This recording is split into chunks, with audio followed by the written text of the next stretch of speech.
third man out.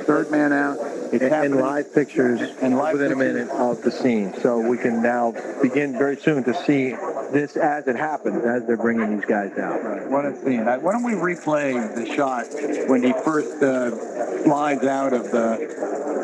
Carl, come on over here. Carl shot. Come here. Did you shoot that video of the first guy coming out? He's in Bethlehem. Man. Bethlehem. Oh, man. Good job. All right. So walk us through it. It was 10 minutes down, and 5 down, 5 up. The first guy came out. They all came out under their own power. Describe the vibe when they saw him. Everybody was just clapping, just everything, let go at that moment. All the, pain, all the uncertainty, everything. These guys just, come up. Everybody just, bursts. We're now looking live at the scene, Carl. You talk about them bursting. These guys have been working tirelessly out when they there. punched through the hole, people were slapping, each other on the back. Yeah. And then they moved like clockwork. Got the rigs down, moved things out of the way.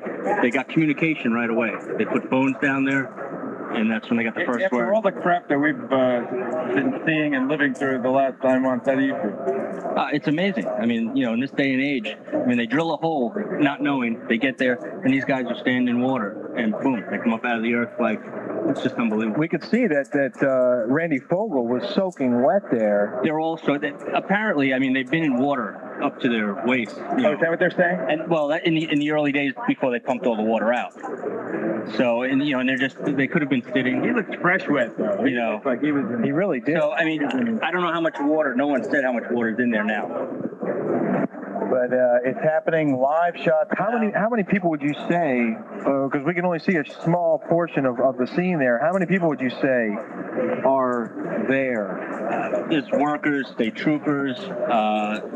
I'd say there's probably 100, 120 people. There's a road that goes up out of there, like a little work road, and they just line there. There's even more people, and I think family members up in another area. Oh, that guy treated himself to a big chaw celebration. Big chaw. How long of a walk is it on the stretcher from where they are to where they take them into a tent and triage them?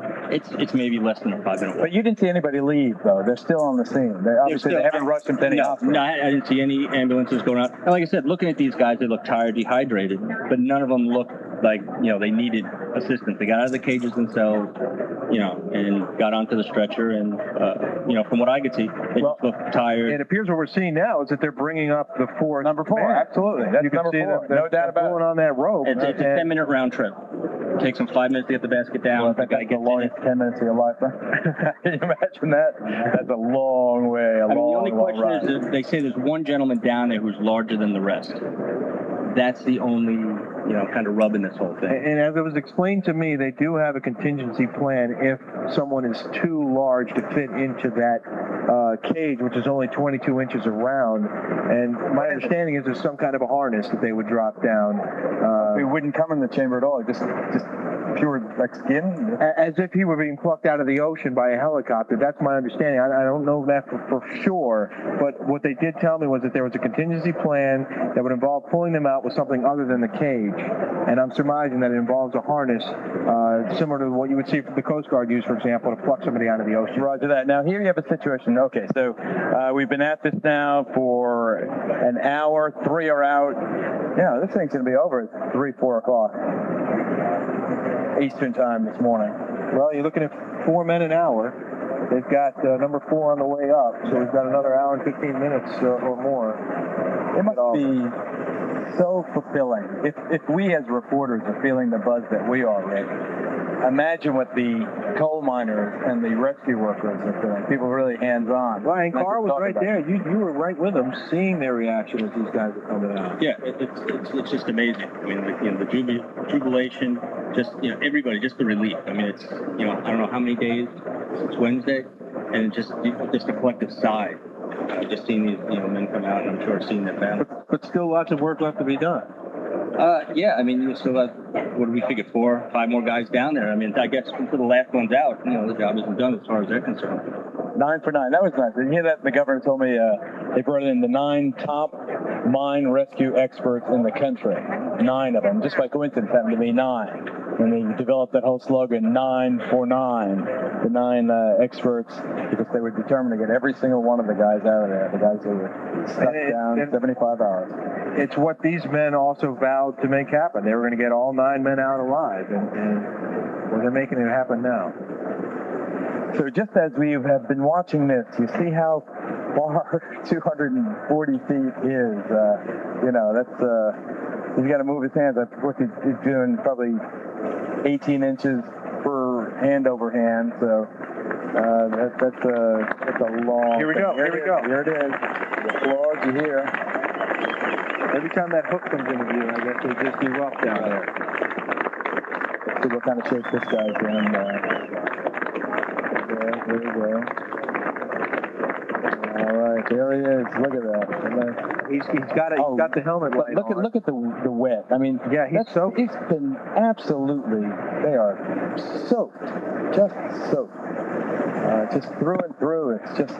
It appears as if it looked like he was talking to someone. That he was maybe using the radio or something. Yeah, they send down a headset that's in the cage. So when they come up, the headset's on. I'm sure they're talking to them, finding their medical condition as they come up. This is a sturdy breed. I mean, just imagine your own. Hey, look at him. Look at this guy. Oh my goodness! Don't have an ID yet. Looks like he's smiling. Greg, get a name on this guy. Yeah.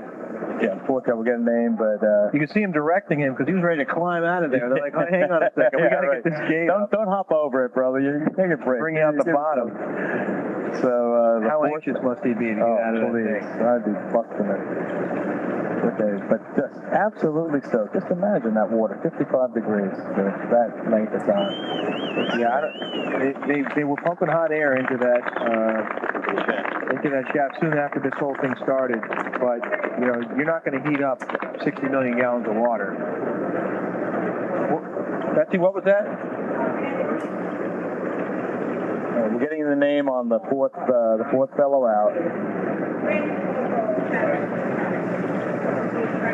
All right, so he's also being put in the stretcher, and Carl, you say they just carry him to the tent area. Yeah, they carry him to a tent area with his EMTs. They wrap him in blankets, and those silver solar blankets keep the onset of even more hypothermia than they probably endured already. All right, I'm hearing now that Randy Fogel, the first man out, has been airlifted to the hospital. He's now been flown out. So they did use at least one of those helicopters to get this guy to medical attention. Betsy, can we confirm that Randy Fogel, the first one out, has been airlifted? Yes, he just arrived at Conemaugh Hospital and he's being taken and to be evaluated. Now, generally speaking, here, looking at that live picture, do you know who this fourth fellow is? No, I don't. But if you're going to airlift someone, that suggests that there's a critical need. Well, Randy was the one that was experiencing chest pains, and so they wanted to whisk him quickly to get that checked out. Is it likely then that the rest of these men will also be flown to hospitals to get them as quickly as they can? Well, his was the most immediate need. They identified Randy as the most critical, let us say, of the group, and that's why he was taken out first. Okay. So the situation, let me get that. There's going to be another announcement. While we speak, I think we're going to get the fourth name, perhaps. I don't know if they can turn it around that quickly. But Chap going back down. Yeah, there goes it was. A fourth line was brought up from our live feed here. The gentleman's name is John Unger, Unger, age 52. We're told he has an injured right shoulder, but he's in excellent spirits, as you can imagine. We don't have any other details. For those of you who missed it, the first miner, Mr. Fogel, was in fact airlifted to Conemaugh Hospital. He's undergoing further evaluation there. We don't have any other information to share at this point. Spell the name of that hospital. That's a good question. Conemagh.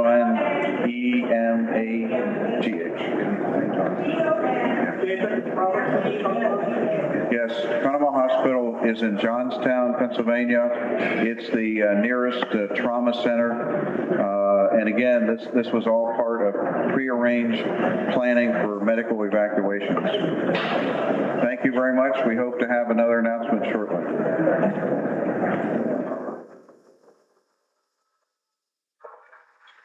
Keep them in a scrapbook.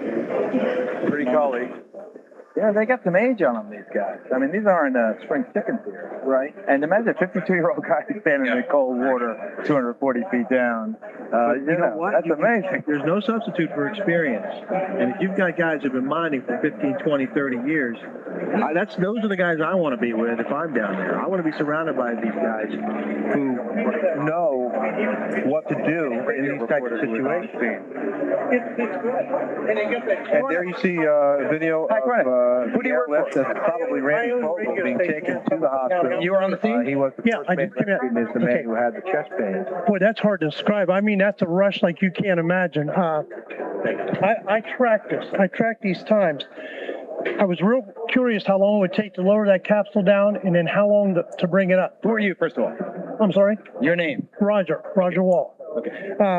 The first trip down, they filled the capsule. This is what they put in it: a case of big bottles of water, some candy bars or nutrition bars, a medical kit, some plastic wrap, some type of plastic wrap, a bunch of lights, and down it went.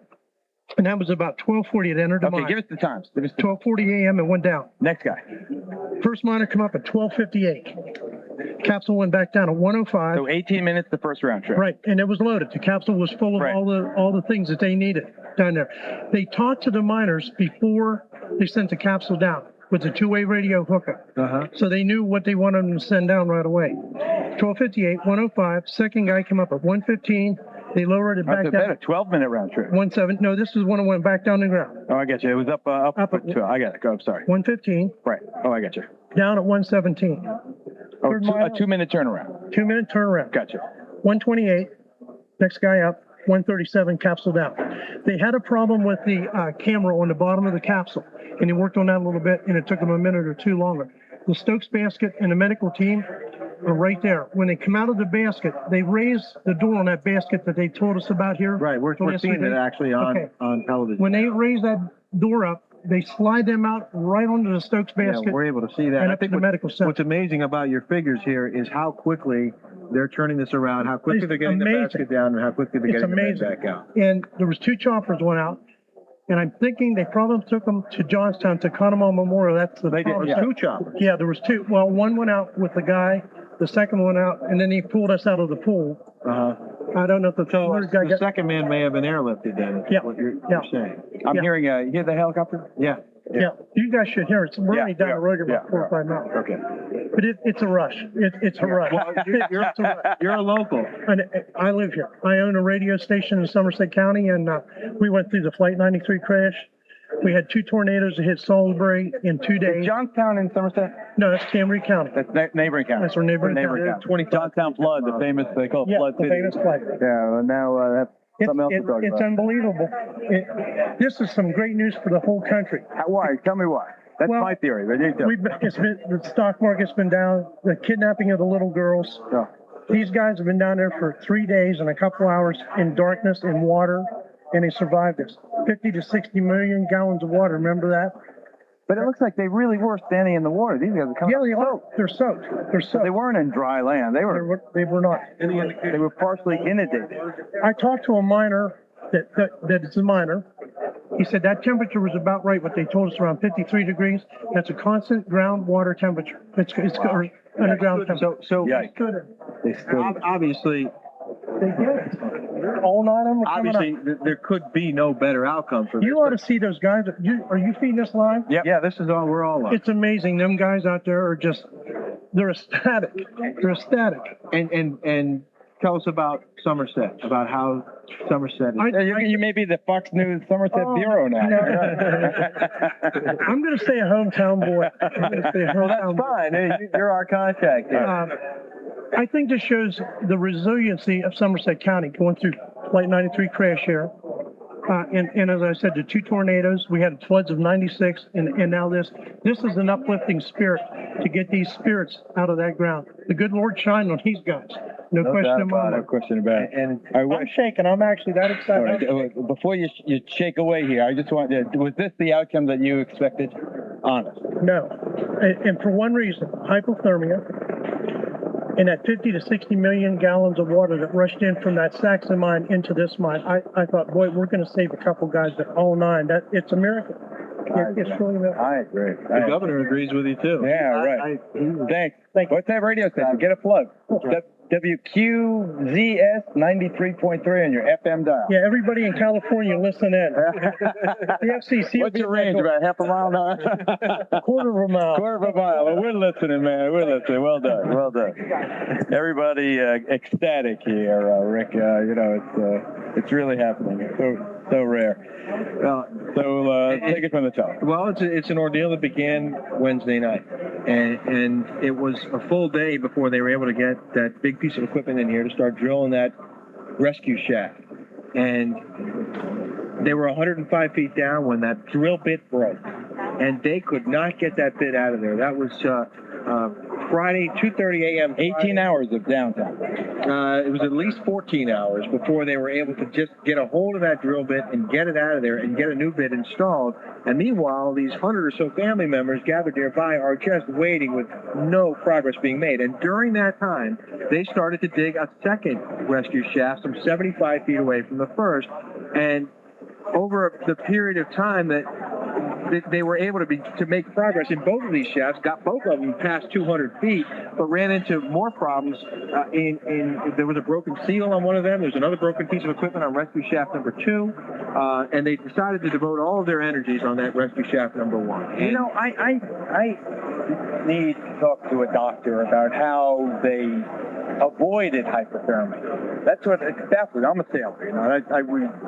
You understand. I've done so many stories with the Coast Guard about search and rescue and people who are in the water, and they have a chart on survivability based on just the temperature of the water. Mm-hmm. And as it gets into the below 80 into the 70s down to the 60s, the survivability rate, the amount of time that you can reasonably expect to survive, drops dramatically, precipitously. Well, how these guys avoided that fate is something I want to know. And it's been the one thing that we haven't known throughout these 72 hours that the men were trapped down there before they punched through the ceiling of their chamber was what condition were they living in? Were they in water? Were they on dry ground? What was the air temperature? They were pumping pressurized air down there. We knew they had oxygen, and we knew that they were pumping hot air into that chamber, but we didn't know is what condition they were in. We hadn't heard from them since midday on Thursday, and now we're seeing them come out. They appear to be soaking wet, but they're all okay. Literally soaking wet. They look like they've been inundated. We put their names on the screen a moment ago. We could put them back up there and go through them. The 4 men who have been rescued so far: Randy Fogel, Terry Mayhew, Tom Foy, and John Unger. Terry or Harry? I don't know. Harry Mayhew. My bad. We don't have an age on him. He's the only one. I don't have his age, but the other, Randy's 43. He was the one who was complaining of chest pains. He was the first one out. He has been airlifted. Our local source here tells us that he believes the second man was also airlifted to the hospital in Johnstown, Pennsylvania. These other 2 men, we're not sure if they'll need to be transported in that fashion, but we do know there are plenty of helicopters there at the site, as well as ambulances to drive them to possibly a hospital here in Somerset if they don't need to go to Johnstown. Somerset much closer. There's a hospital here with 5 minutes away. You know, another thing I'm thinking about, the hypothermia is a post-traumatic stress kind of situation. Well, if you steel yourself to survive under those kinds of conditions, it would seem to me, Rick, that you expend an awful lot of your physical and emotional capital. And they're going to need a break. Yeah. They could use some counseling. I'm guessing they're going to be. Oh, here, got another one up. Got another one up. This should be number 5. Oh, cool. Look at that. Number 5. All right. Look at that. You're watching it live, ladies and gentlemen. History in the making. The 5th of the 9 miners being pulled out. Look at them. Just black with that coal dust. This fellow looks like he's in pretty darn good shape. He grew a beard while he was down there. That's a long time down, man. That's a long time down. You see that cap light? That may be one of the fresh ones they sent down to them. Right, They did have cap lights attached to battery packs on their belts. But those battery packs only last 8 to 10 hours. So presumably the men ran out of light not long after they got trapped down there. So what do you say they sent down there? Power bars?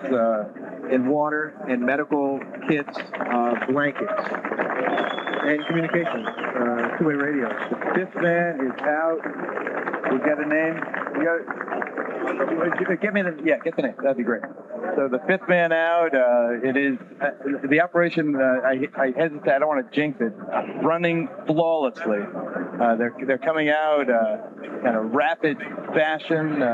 5 of the 9 out already. The people who were presumably the most ill came out first, so I would assume, Rick, that as we see more and more, there'll be more hale and hearty as they go on. Here he's still in a straight. They insist that they carry them by the stretcher. They don't want any bravado. That's procedure. They're not going to allow these guys to walk, even if they could. Yeah. Here's an update. Here it is.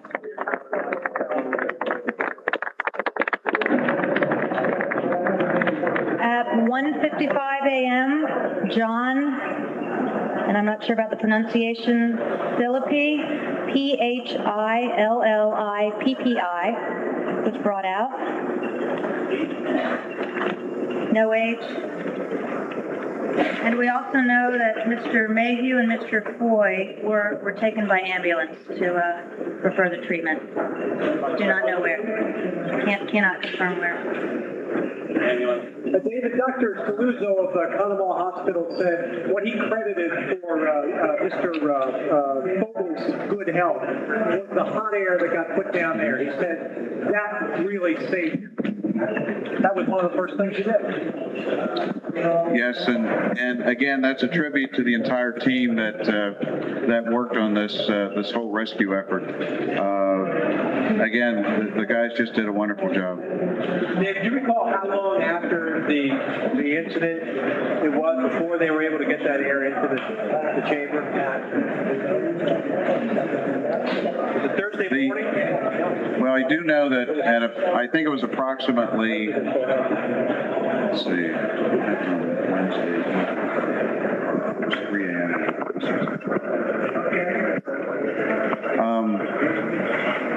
As I recall, Wednesday, early morning Wednesday, about 3 a.m., they put that 6-inch hole in, and that's when they started the compressed air. I mean, yeah, I'm sorry. We don't know his age.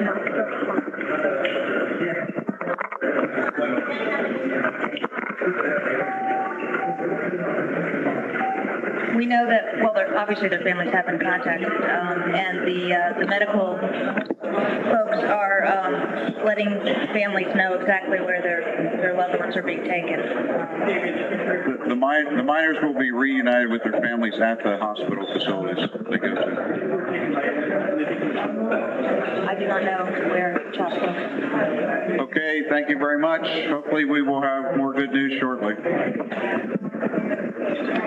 All right, you see Secretary More to go. We'll be done in an hour. Cool. Just incredible. Don't have an age on them. John Felipe. 5 out of 9. We're halfway home, folks. We're halfway home. One of the most inspiring and wildly successful rescue efforts I can recall in my long and checkered career. This is really something extremely special. This is extraordinary. Extraordinary effort. Federal, state, local people, coal miners, every kind of the paramedical people, the Salvation Army volunteers. You had half of Western Pennsylvania turning out in one form or another, in one role or another, to help out in a gigantic communal effort that has resulted in a triumph of rescue, a triumph of remediation, a triumph of salvation. It's just it's inspiring. It really is. And as you pointed out, for people who maybe can't grasp how far down these guys are, it's a 24-story building down. It's a 24-story building down to where they are, and that's how far They're being brought up, and they're doing it in 5 minutes. That's a pretty fast elevator. I think that, you know, when you think about that one question asked, not fully responded to, but I believe that was the secret, that hot air. It had to be. I mean, it had to. I mean, because if they could get their bodies out of that cold water, they couldn't change the temperature of all that groundwater. If they could get their bodies out, just warm themselves up, and then maybe they'd sink back down. But I think it really was it. And that was the pivot point, I think. That was where just enough. That put it over, just enough to keep them alive until the rescue effort succeeded. And the point was not just to give them warm air, but also it was pressurized air to try and keep the water level down. Because remember, there were millions of gallons of water flooding that shaft, and they were trying to maintain an air pocket that these men could survive in. Now, how many movies have we all seen, submarine movies and otherwise, where someone is trapped in one of those chambers? So that's claustrophobic enough, and the water level is rising. You know, that old melodrama, in this case, real life. Right. 240 feet down, and they're fighting against time, 50, 60 million gallons of water pouring out. But in the movies, you don't have hundreds of people above pumping that water out as furiously as they can. You know, it's nice. It's actually, you think about the dangers of coal mining, you think about the history of, those years where 1,000 died, 800, 900 alone in Pennsylvania, just one state, 1,000, 2,000 nationwide. The one thing that this shows is that these guys really do have a support system that's quite extraordinary. You know, they really do have almost a mystique about them. The coal miner, you know, there's so many, how many country songs have we all heard about the coal miners? How many poems and, philosophers' tales have been written about them. And maybe it is because they have the courage to go where others would falter, where others would fear to tread, to go down into the dark, to go into this counterintuitive environment. It's everything you don't want. It's everything you don't want to be experiencing. You don't want to be in a claustrophobic space. You don't want to be someplace where you have so little control over your life, however skilled you may be. You don't want to be in a cold, dark, wet place. And right down there, and Thank you. Hey, it's a pleasure working with you. You guys come to Somerset County, I will not be upset. Okay, man. Your point is well taken. Well, right now we're on television live here, but maybe later. That happens to you all the time. But the point is well made. It's nighttime all the time for these guys. They're doing a job that many people would never do, or wouldn't have the guts to do, and it often, unfortunately, ends with tragedies or near tragedies. And an amazing story of survival here in Somerset, Pennsylvania. You were talking about statistics. In the early 1900s, 3,000 people a year died in mines. There were nearly 500,000 people working in coal mines at the turn of the century. In 2001, the number had dropped to 72 dead, but that's still 72 people dying last year in mines out of 75,000 men working in coal mines. So now from 500,000 when the industry was at its peak to 75,000 now? Correct. You know, it's still a pretty big number. It's still, especially when it's 7 times more dangerous than other jobs. But 59 killed in Pennsylvania over the past 11 years working in coal mines. These men, many thought, would be 9 more on top of that.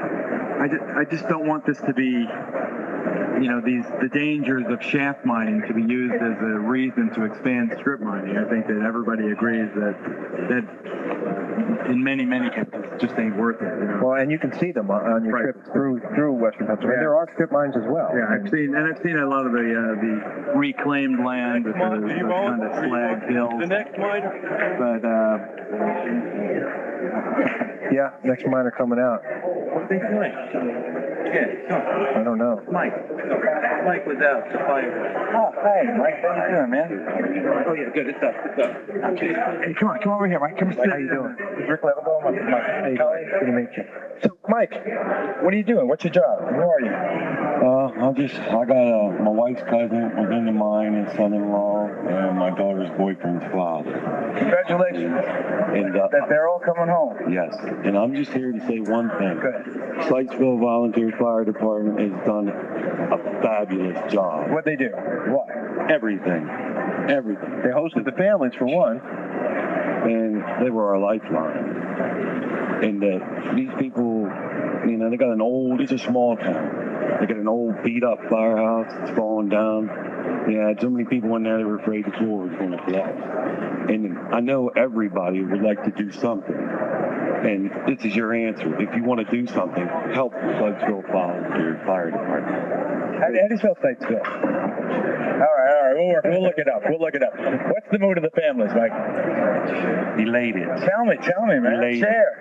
Elated. Just, we got 9 miracles in one day. I never heard of that before, did you? And I know you've been around. I've been around. And I didn't want to come out here and get on TV, but I had to. You want to say hi to anybody? Go ahead. I just want to say thank you to the man from Johnstown who fell off the bridge and came out there and gave those people hope. And, you know, that's all I wanted to say. But Sykesville could use your help. I have the Sykesville spelling for you, Geraldo. Okay. If you want to help out, That would be Sipesville.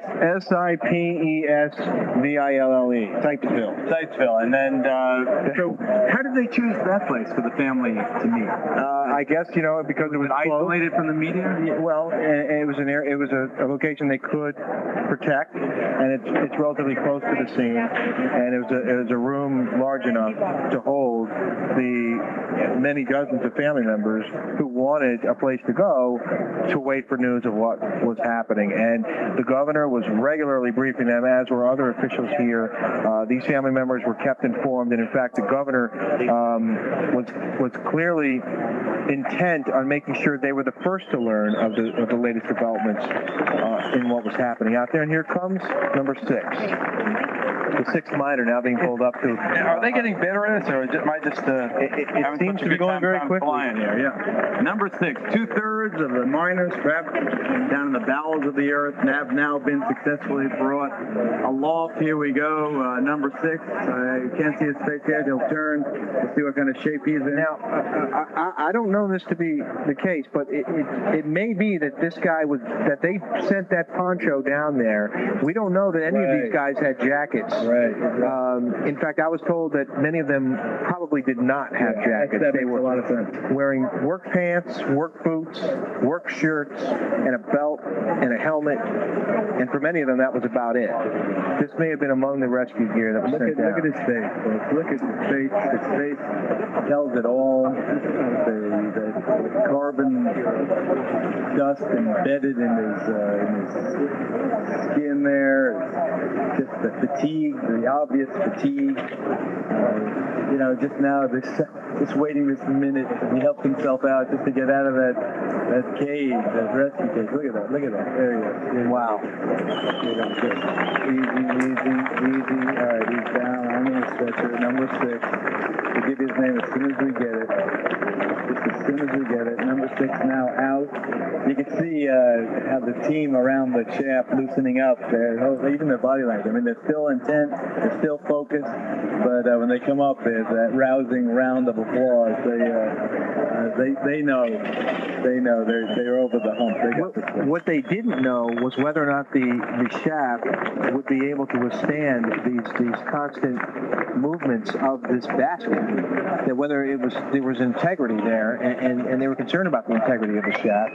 We're about to learn the identity of miner number 6. David, can we get that name from you? Do you have it? Okay, they're going to. There he is, the gentleman being led away. We're going to get his name. The DEP person and the federal official about to tell us. Messing with it right now because they're going to.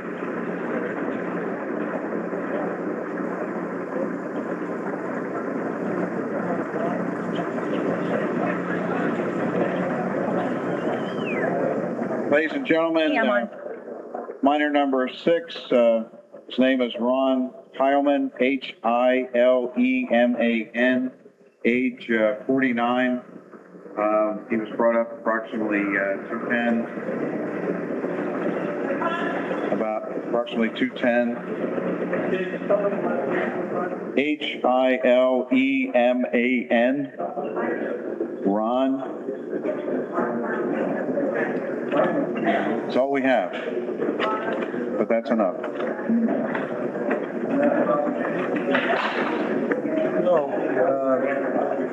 What we do know, Geraldo, is that at least one of these men, at least one of the 6 miners who've been brought out, has been airlifted. We heard one was airlifted. Do we know if 2 were airlifted? Because someone at the scene said they thought 2 had been airlifted. We haven't got confirmation of that, but obviously they're processing them as quickly as they possibly can. The people with what could be more serious injuries or who need more detailed medical evaluations are going to Conemaugh Hospital in Johnstown. All the other miners are going to Somerset Hospital. Right, I'm being told in my ear that 2 men were airlifted. You told us earlier that you believe that 2 were also driven by ambulance. Yes, that's right. To a hospital. They will all be in a hospital one way or another for evaluation. No matter what, precautionary. Yes, that's exactly right. A lot of, how did they avoid hypothermia? Was it the hot air? Is that what saved their life? It was the hot air, the compressed air that was put down in the mine. Apparently that prevented that problem. But that wouldn't raise the water temperature. Did they manage? And they were so soaking wet. They didn't just get wet coming up, did they? No. Obviously it was wet. It was dark. It was chilly down there. But keep in mind they were in a compressed air bubble, and of course we're going to learn a lot more from them once they get their medical issues dealt with. David, we're looking at live pictures here from the scene, and I wonder if you can tell us what you think we're looking at right there, what they're doing. Can you tell from those pictures what's happening right now? I can't see what that is right now. I guess they're monitoring the basket being lowered, perhaps. That's the cage going down in the background. All right, so obviously they're looking at the miner that came up. So all these they're looking. The basket is going down. Yeah, what are they looking for? 3 days. Don't worry, man. Don't worry about it. What are they looking for as they look at that going down? What are they trying to avoid? What are they trying to do? Well, one thing is that particular hole started out, if you remember, 30 inches wide. Okay, they got down to approximately, I guess it was 204 feet or something like that. That wasn't that deep. Anyway, they got down partway at 30 inches. Okay, then they were stymied. They couldn't go any further. So they pulled that bit out, put a 26-inch bit in, and drilled down the center. Well, as a result of that, they have a little ledge, okay, about probably a third to halfway down. So they want to make sure that rescue basket doesn't get hung up on that ledge. So what about the big fella? Is he going to fit? We'll certainly see. Odds are that certainly he will. But we'll have to see how that works. There are backup strategies for getting him out if he can't fit in that rescue cage. And that strategy would be what? I mean, it would be more of a harness type of arrangement. Obviously, a little more dangerous to do, but they would put him in a harness and just sort of pull him out. That's right. Is all the water gone that they've pumped out, or is it really truly an underground river? Is it a constant danger, or have they now eliminated the water danger? It's all the water in the mine is not out. Okay, if we would have waited to pump all the 50 million gallons out of there, we'd be waiting another 2 weeks. But that's just because of the way the mine was designed. Will that happen? Are they going to continue pumping the water out until it's empty? The company will have to make a decision about what it wants to do with the mine. Do they want to pump it and restore the mine and go back in, or whatever? Is it the company or the state? I mean, is that part of your investigation? Obviously, and I was going to mention that because part of this, the step we'll be in next after this is over, is looking at a lessons learned. Why did this happen? Was there anything unique about this particular case that caused this problem? You recall the issue with the maps. Apparently the old maps of the old mine were not accurate. So we have to look at all those things. So frankly, we don't have to go through this again. This is maybe a mercenary question, but who foots the bill for all this? Is this a taxpayer deal, or is this the company going to pay? I knew someone was going to ask me that sooner or later. We're not going to sort that out tonight. We'll deal with that later. Okay, that's a fair answer. You want to speculate? No speculation. Okay. All right. I'll guess. Yeah. Okay. I guess there's gonna be a fat bill handed to somebody pretty soon. All right. And I don't expect this little company to pay. The mine companies typically have. On that point, there are a lot of people in that rescue operation that donated their services. So not everybody's going to turn in a bill. But that heavy equipment, even the replacement, that bid alone looks like a big item. But you have to remember that the mining community, the drilling community is a community. It is a tight-knit community. Everybody knows everybody else. And this is something that these folks do. They come together in something like this. Do they typically have gigantic insurance policies, these little companies? I won't speculate on that one either. I imagine the great state of Pennsylvania has some rules about that. Yes, we do. But let's sort out those details another day. Okay, thanks. Come back with more good news. Lucky 7. I want to hear Lucky 7. I hope very soon. David Hess, Thank you. DEP, appreciate your time. Thank you. We'll see you again in about 10 minutes, I think. Nicest people. I mean, I guess happy ending makes for nice people, but they really do seem deeply involved personally as well as professionally. Yeah, well, this is a story that not just the people who are here have been latching onto, but across the country and around the world. Almost anyone can relate to having a family friend or loved one in a situation similar to this, where they're trapped, where they're in danger, where they need to be helped and rescued.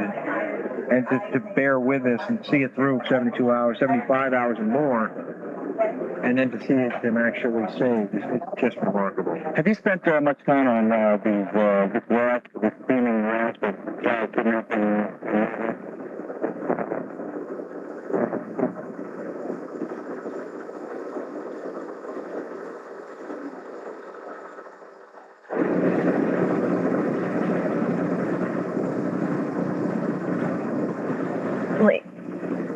Apparently, we've lost Geraldo Rivera and Rick Leventhal's audio for just a second, but we can certainly tell you that we have some very good news coming out of Pennsylvania, Somerset, Pennsylvania, a small, very close-knit town that suffered the horrible devastation of Flight 93 that crashed there on 9/11, and now some very good news and uplifting news for that town that they so desperately needed.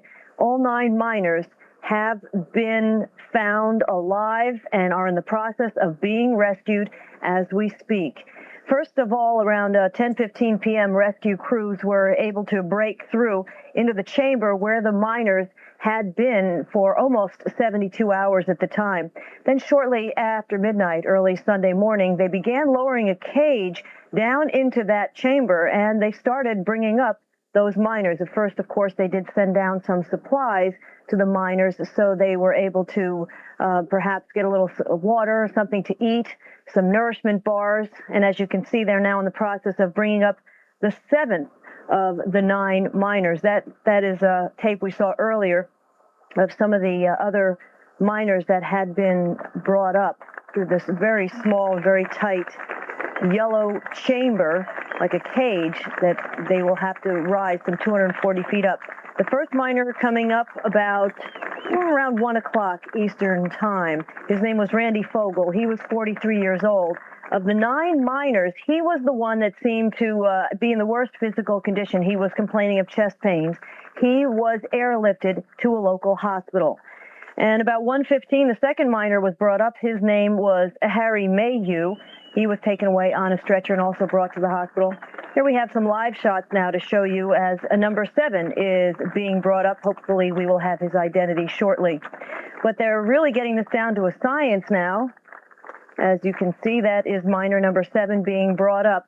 They are very wet, I'm sure very, very cold, but certainly very, very happy to be above ground and to see their loved ones for the first time in over 72 hours. It is getting down, like I said, to a science, though. The rescue crews are able to bring them up just about every 15 minutes. Lowering the yellow cage down takes less than 5 minutes. The miners climb aboard, and then they're slowly brought up a very, very small shaft that they have to be brought up through of granite and limestone. It was a very, very hard rock that they had to drive through with these huge, huge drills earlier in the week to try to reach these miners. As you can see, they're quite cold looking and very wet and very, very dirty. But again, probably very much relieved to be out of that shaft. The miner number 3 that was brought up, his name was Tom Foy. He was 52 years old, brought up around 1:30 a.m. Eastern Time. Then just about every 15 minutes or less, they've been bringing them up. So it's been moving along at a much faster clip, much to the rescuers' liking, I'm sure. Around 1:43 a.m., the 4th miner was brought up. His name was John Unger. He, too, 52 years old. Amazing, some of these miners are not young men. They're well into their 50s, some of them, and they seem to be in remarkably... And he's a local boy from Johnstown. He came out about 2:20.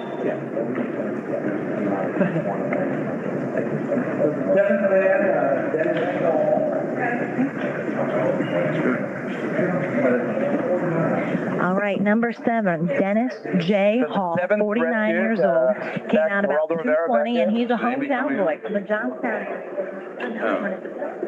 What? No.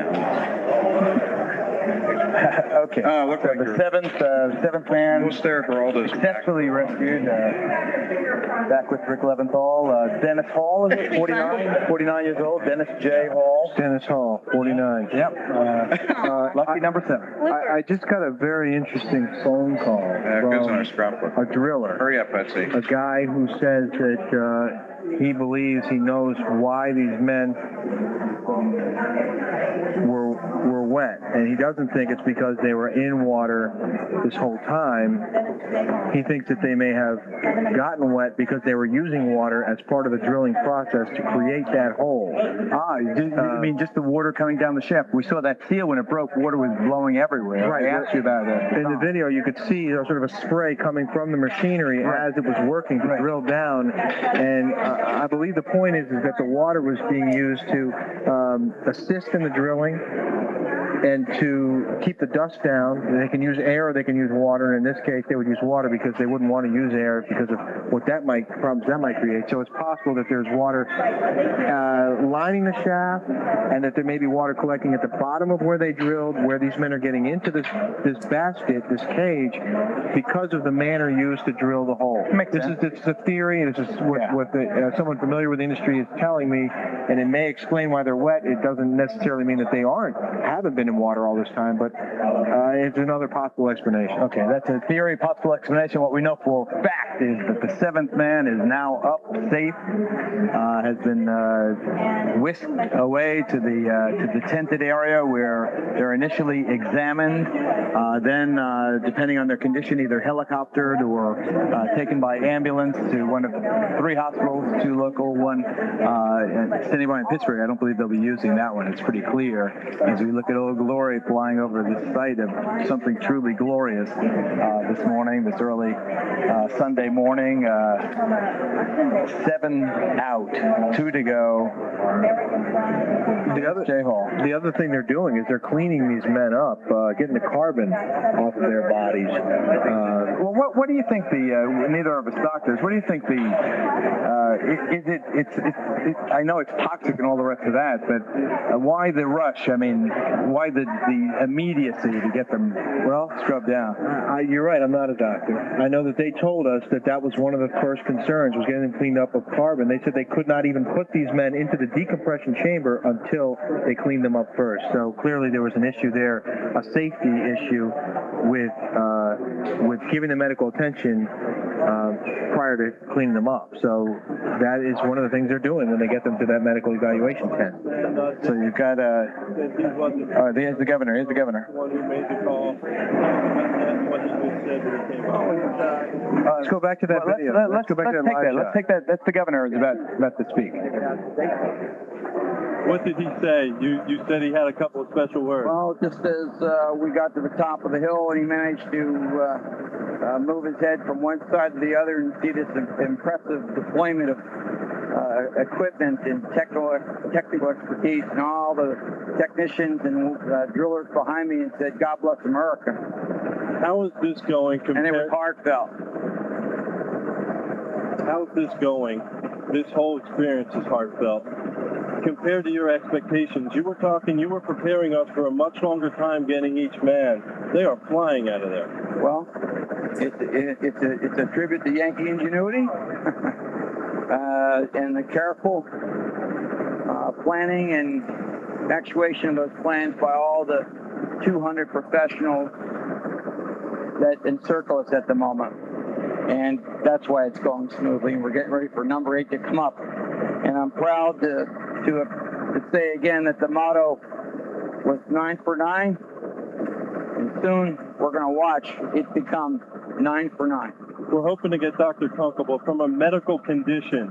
How are these guys? Have you had a chance to talk to any of them at all? They are in remarkably solid shape. One gentleman's got some, a slight shoulder injury with the beef, and one gentleman felt some apparent heart or stomach stress. So other than that, the other 7 are dirty, need some rest, and seem like they're going to be good to go.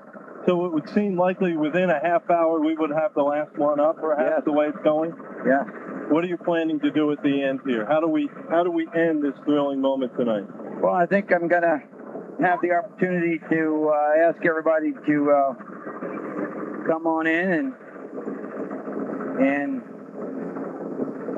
probably acknowledge the good Lord and the incredible talent that they all represent. Governor, with what's going on in our country right now, all the struggles we have, all the troubles we have, the entire country has gotten behind watching these 9 miners and the miraculous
information on as on the other miners. We don't have anything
The way we all felt when Tora Bora fell, when we achieved something extraordinary, when the nation really lives up to its promise and shows the world how grand we are, how wonderful.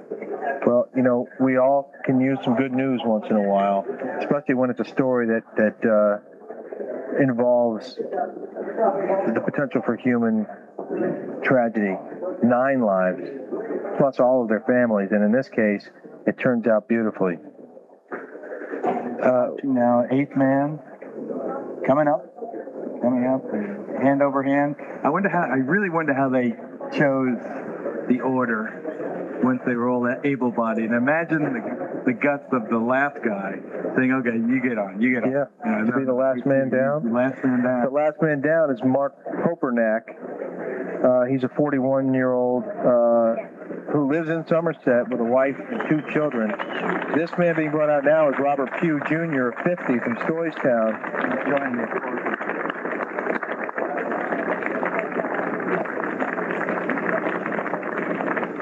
Oh, here he is. No, there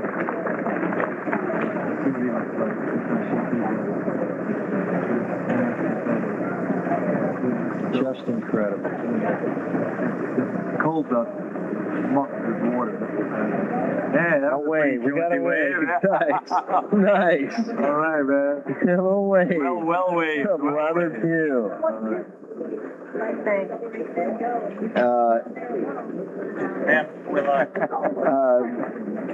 We have some updates on the other miners in terms of some background information and some ages. Randy Fogle was the first. Harry Mayhew was the second. He's just 31 years old, the youngest of all these men, and he was transported by ambulance. This is Pugh, right? This is Robert Pugh Jr., who's 50. And again, you hear the applause there. Tom Foy was the third man out. He was actually the leader of the crew. He has already been transported, and as you heard David tell us, all of these men, it's expected, will be taken to the hospital at some point for observation, just to make sure. Even if they're telling rescuers they don't need to go, they're going. Imagine what their lungs must be like. John Unger, the 4th man out, 52-year-old who injured his right shoulder and was said to be in excellent spirits. He has a mother in her 80s who was very worried about him, and as I understand it, she was not well enough to go to the fire hall where all the rest of the family members were gathered, and was just having a really tough time. Well, maybe she's watching Fox News right now. Grandma, he's coming home. He's coming. Well, she and the rest of these family members have got to be thrilled, as is the rest of the nation. Watching these dramatic pictures of these guys, just incredible. So encouraging.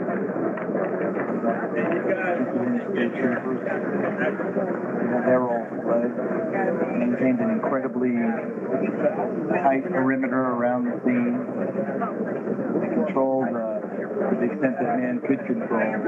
It's a very tough environment. Excellent job. And now we're on the verge of an extraordinary achievement by everybody. Rick, 8 for 9, 1 more to go. We already have his name, Mike Puppernick. But interesting, so Tom Foy, the third man up, was the leader. Mark, relatively young man, 41 years old. He's about to come up, and when he does, I assure you, it's going to be like a Super Bowl fiesta here in Western PA. It's just amazing. It's amazing. They've got some recovery to deal with. They've got some stuff to take care of, not just in getting reunited with their family members, but in getting healthy again in every way. They've been through an ordeal. But now they have something really incredible to tell their children and the children to tell the grandchildren about. Can you imagine those yarns? Well, your granddaddy spent 3 days in the dark and wet. He wasn't getting number 9 coming up. Number 9 coming up. I hear him. I hear him yelling it. All night. That's the governor. That's the cheer. Yeah, good. Yeah. Striker, good. Right on. All right, they're getting ready to pull up the last man. But yeah, your grandfather was down there, and boy, was he courageous in his dark, and he was afraid. He prayed, and he came up and went on to become president or something. See, look at the governor. Now he's down there, right there. He's pumping it. He's pumping it. Yeah. 9 for 9. 9 for 9. He's saying, look at him. You know, he and his kids had planned on going to the Who concert in Camden, New Jersey. Is that right? He lives in Bucks County, in eastern PA, very close, closer to Philadelphia and to New York City. And it was scheduled for tonight or last night, and he had to call the kids. He used that as an example. One of the reasons he wants to leave public office. He's got one kid, 16, I think he told me, one 14, the other one younger, 9 or 10. He was going to be at the concert with all of them, and he loves the Who from his old 50 days. He had to call the kids, and hopefully his kids understood. Oh, they totally got it. They totally got it. This is better than any concert, any football game, any kind of. It doesn't get any better, any more joyful. We need to follow up with that with him. Yeah, all right. Is this better than a Who concert? It's better than a Who concert. Look at that. He's so cool. Look at that guy. Oh yeah. He leaves office.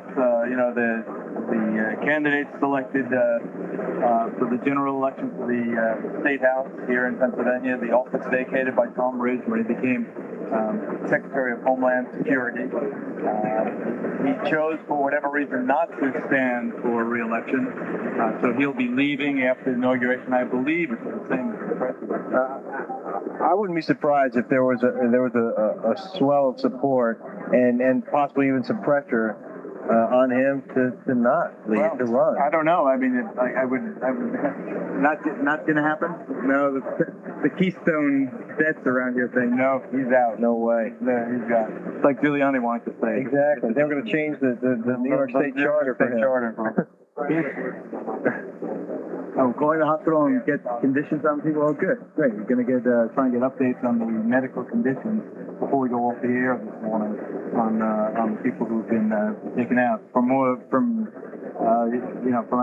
layperson's point of view, it certainly looks that they're hale and hearty, relatively speaking. They're gloriously so, and consider the ordeal that they have been through. And again, what you're looking at here, you see that large crane on the left side of your screen.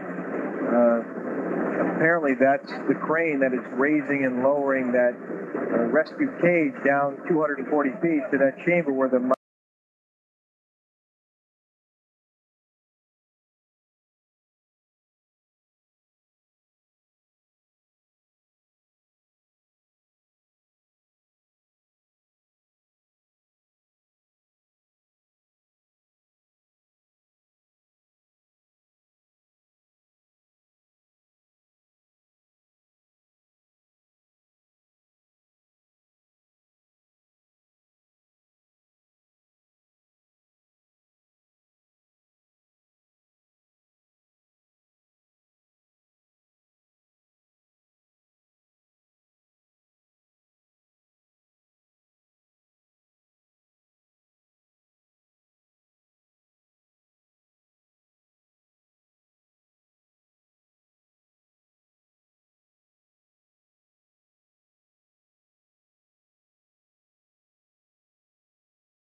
over. I mean, they're up. They've done it.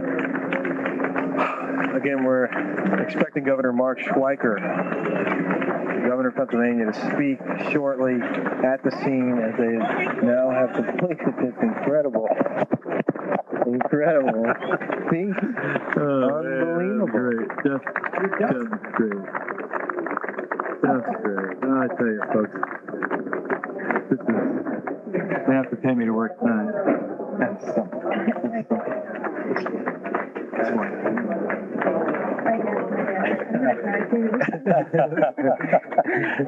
You okay, Carl? You all right? You all right? That's great. I love it. It's really great. It's Oh my goodness. one of the. I just didn't expect it, and I don't think many did. I mean, people may have been hopeful, but wow. So again, just to remind people, these guys you saw them being put right on the stretcher. That doesn't mean they needed to get on the stretcher, but that's the way they planned it out. They want them on the stretcher. They're taking them to a medical tent. They're being cleaned up and evaluated, and then they're being taken to the hospital. If they need to be airlifted, they are. Otherwise, they're being driven in an ambulance. They're getting the care that they need immediately, and they'll be reunited with their families at the hospital, we're told. Not at the site, but at the hospital. Oh, great. The parents have access to them there. As it should be. They're going sweating it out. It's just incredible. How about these guys who've been Yeah, let's give them a hand too. Absolutely. The guys who've been at the scene, they were working shifts after a while because of necessity, but I think most of them, they probably had to be dragged out of there because they did not want to give up the fight to get their brothers out. What does that remind you of? What does that remind you of? It reminds me of Ground Zero. Those guys, in similar fashion, did not want to leave that site because of their brothers. Unfortunately, very few survivors were pulled from that rubble. In this case, they all got out alive. Sure did. That's it. Happened big time. So, Okay. Donna, I know you've been watching this back in New York. Got to be dramatic from a distance as well. Sort of reorganizes your priorities a bit, doesn't it, guys? No doubt about it. Hey, Geraldo, your glasses are fogging up there, huh? His glasses are fogging.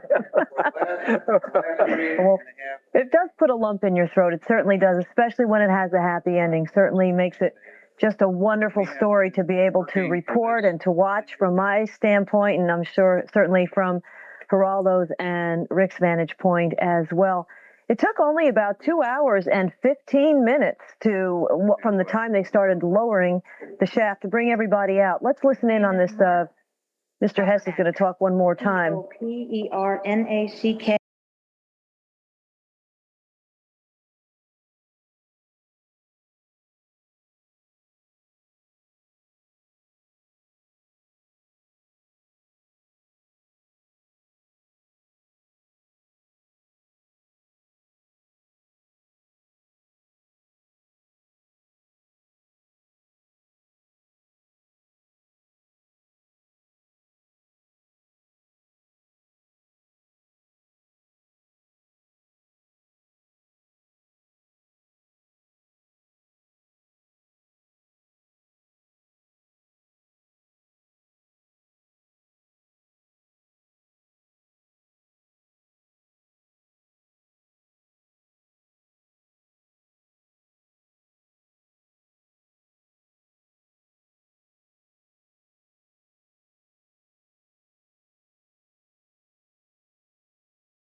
guys and the girls who've been cranking for 77 hours. I said to my kids, I'm never going to meet. We're never going to see a more engaged, determined, hard-working, successful group of people and teammates. American workers, Pennsylvania.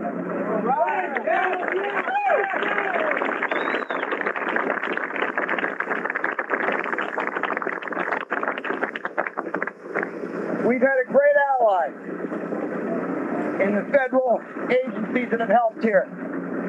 None more prominent or committed than the guy to my left and the folks he brought here.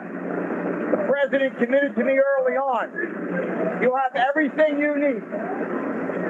And they sent it. And they sent the best. I want you to welcome and acknowledge Dave with a big round of applause, and he's going to comment too.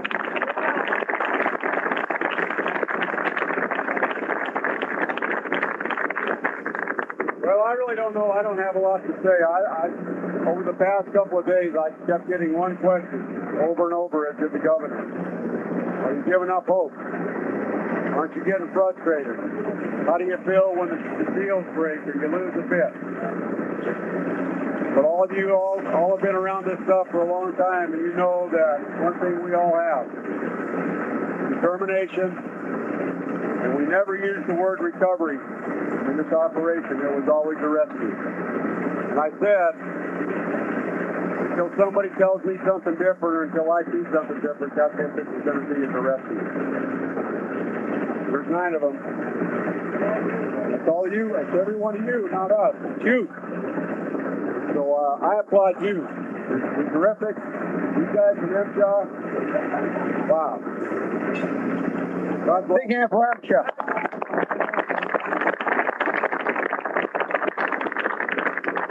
Go get some rest. God bless you all.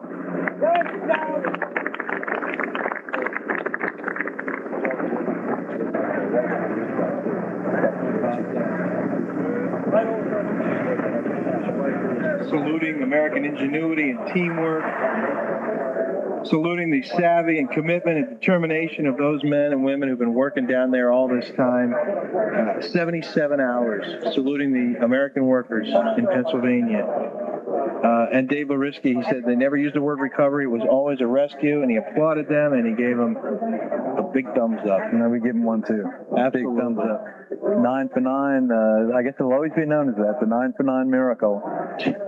Prayed for it. Thought it was a long shot, a real long shot, but it has come to pass. It has happened. They have actually got these guys out more than 3 days after they were trapped deep in the bowels of Mother Earth in a flooded, freezing cold mine shaft. They have emerged not only alive, but relatively well. And so it's just an extraordinary event in every way you can slice it. It's just now it's time for the men and women to go home to their families. Now it's time for the tales, the stories, the yarns to be told, and the healing to begin. I think it's safe to say that they still need the prayers and support of the American people as they recover from this ordeal.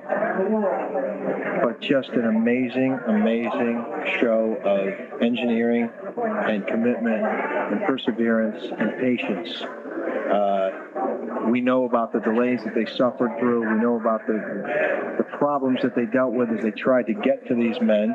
And as I mentioned before, there was a lot of pressure on them, a lot of criticism even from some locals as well, who said they need to be moving faster. They need to get these guys out of there. And what we heard from the experts here was, we don't want to rush this job. Even when they got within 15 feet of the cavern that these guys are trapped in, they slowed down. Instead of speeding up to get there fast, they slowed down to take their time and care and make sure that they didn't mess things up at the last minute. Magnificent. There goes one of the ambulances. Just the magnificent, the prowess, the technological prowess, the courage shown by everybody involved. Really heartening. And I tell you, this will spread. Hopefully, this is going to be catching. This is going to be optimism, maybe contagious too, just like pessimism. So here, maybe we're all reached a watershed here. But this can't help but Donna, this is going to cheer up everybody, it seems to me. Everyone's going to have a smile on their face tomorrow morning when they get up and find out the news, because they're not up now. It certainly is. And, you're saying magnificent, incredible. Those also the words that Pennsylvania Governor Mark Schweiker was saying earlier in the night, Geraldo and Rick. And you just can't find enough words to explain how good it is to see that all 9 of these guys are going to be okay. They all will be taken to the hospital. They all will be held there for 24 hours of evaluations, and it is in the hospital where they will be reunited with their family members who have been waiting and hoping and praying for this very outcome. Those of you who, here they are, all of them, all 9 for 9. Remember that. I bet you'll be seeing T-shirts, 9 for 9 T-shirts. And it took